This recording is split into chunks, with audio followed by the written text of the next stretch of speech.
నమస్తే అండి. నేను మీ Saritha. Welcome back to Saritha cooking and vlogs. ఈరోజు మన రెసిపీ వచ్చేసి కర్ణాటక స్పెషల్ టమాటో బాత్ అండి. సో, చాలా సింపుల్ ప్రాసెస్. టేస్ట్ కూడా చాలా బావుందండి. సో, సింపుల్‌గా చేసుకోవచ్చు. ఎక్కువ టైం కూడా పట్టదు. సో, కాబట్టి వీడియో స్కిప్ చేయకుండా లాస్ట్ వరకు చూసేసి కంపల్సరీ ట్రై చేయండి. అలానే ఇంకెవరైనా నా ఛానెల్‌ని సబ్స్క్రైబ్ చేసుకోకపోతే కంపల్సరీ సబ్స్క్రైబ్ చేసుకోండి. ఒక లైక్ చేయండి.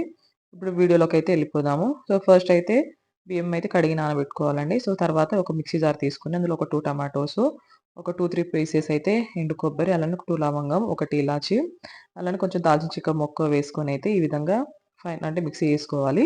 సో, ఇలా చేసుకున్న తర్వాత స్టవ్ ఆన్ చేసుకొని అయితే ఇప్పుడు కుక్కర్ పెట్టుకొని అంటే నార్మల్ గిన్నెలో కూడా చేసుకోవచ్చండి. ఇక్కడైతే నేను కుక్కర్‌లో వేస్తున్నాను. ఇందులో 1 టేబుల్ స్పూన్ నెయ్యి, 1 టేబుల్ స్పూన్ ఆయిల్ వేసుకొని తర్వాత ఇందులో ఒక బిర్యానీ ఆకు, అలానే మళ్ళీ ఇందులో షాజీరా, లవంగం, దాల్చిన చెక్క, యాలకులు వేసుకోవాలి.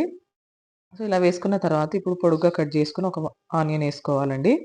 సో, ఇలా వేసుకున్న తర్వాత ఇందులో ఒక 2 పచ్చిమిర్చి, కొంచెం కరివేపాకు గూడా వేసుకోవాలి.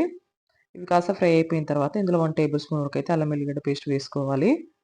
సో, ఇలా వేసుకొని ఒకసారి కలుపుకొనైతే ఇది పచ్చి వాసన పోయిన తర్వాత ఇప్పుడు ఇందులోకి మనం కొంచెం పసుపు, అలానే సాల్ట్ గూడా వేసుకోవాలండి. సో, ఇలా వేసుకున్న తర్వాత మళ్ళీ ఒకసారి అయితే కలుపుకోవాలి. సో, ఇలా కలుపుకొని తర్వాతైతే ఇప్పుడు మనం ఇంకో 2 టమాటోస్ అయితే కట్ చేసి ఇందులో వేసుకోవాలి. సో, ఇలా వేసుకున్న తర్వాత ఇప్పుడు ఇందులో పచ్చి బఠానీలైతే వేసుకోవాలి. సో, ఇలా వేసుకోవడం వల్ల టేస్ట్ అనేది చాలా బావుంటదండి. సో, కాబట్టి ఈ ప్రాసెస్‌లో ఒకసారి కంపల్సరీ ట్రై చేయండి. చాలా సింపుల్‌గా అయిపోతుంది. సో, ఎక్కువ టైం కూడా ఏం పట్టదండి. సో, ఇలా కొద్దిసేపు ఫ్రై చేసుకున్న తర్వాత ఇప్పుడు ఇందులోకైతే మనం ముందుగా మిక్స్ చేసుకున్నది ఉంది గదండీ! సో, అది వేసుకోవాలి. టమాటో ప్యూరీ వేసుకోవాలి. సో, ఇలా వేసుకొని ఒకసారి మళ్ళీ బాగా కలుపుకోవాలండి. సో, ఇలా కలుపుకున్న తర్వాత ఇప్పుడు ఇందులోకైతే 1 టేబుల్ స్పూన్ వరకైతే కారం వేసుకోవాలి. అలానే ఇందులో ఒక హాఫ్ టేబుల్ స్పూన్ వరకైతే ధనియా పౌడర్ గూడా వేసుకోవాలి. సో, ఇలా వేసుకున్న తర్వాత సాల్ట్ గూడా చూసి వేసుకోండి. ఆల్రెడీ మనం ముందు వేసాం గాబట్టి, ఒకవేళ సరిపోకపోతే మాత్రం కంపల్సరీ మళ్ళీ కొంచెం వేసుకోండి. సో, ఇలా వేసుకొని ఒక్కొక్కటే వేసుకొనైతే కలుపుకోవాలి. తర్వాత ఇందులో కొంచెం పుదీనా, కొత్తిమీర గూడా కట్ చేసుకొని వేసుకోవాలండి. సో, ఇలా వేసుకొని అన్నీ ఒకదాని తర్వాత అన్నీ ఒక్కొక్కటిగా ఇలా వేసుకున్న తర్వాత, ఇది ఇంకో 1, 2 మినిట్స్ వరకైతే ఫ్రై చేసుకోవాలి. ఇలా చేసుకున్న తర్వాత ఇప్పుడైతే నేను అంటే ఒక గ్లాస్‌లో అయితే 1 ½ గ్లాస్ వరకు రైస్ తీసుకున్నానండి.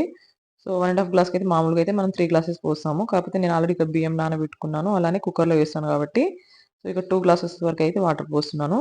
సో, వాటర్ పోసుకున్న తర్వాత వాటర్ ఇలా బాయిల్ అవుతున్నప్పుడు ఇందులోకైతే మనం అంటే ముందుగా నానబెట్టుకున్న రైస్ వేసుకోవాలి.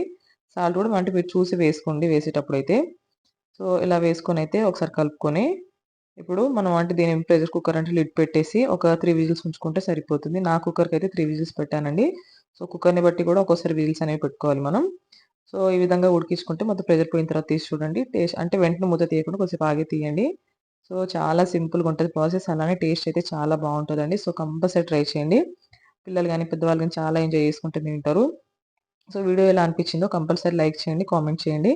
అలానే ఇంకా మరిన్ని రెసిపీస్ కోసం మన ఛానెల్‌ని అయితే సబ్స్క్రైబ్ చేసుకోండి. ఇంకా మీ ఫ్రెండ్స్‌కి, రిలేటివ్స్‌కి అందరికి షేర్ చేయండి. Thanks for watching.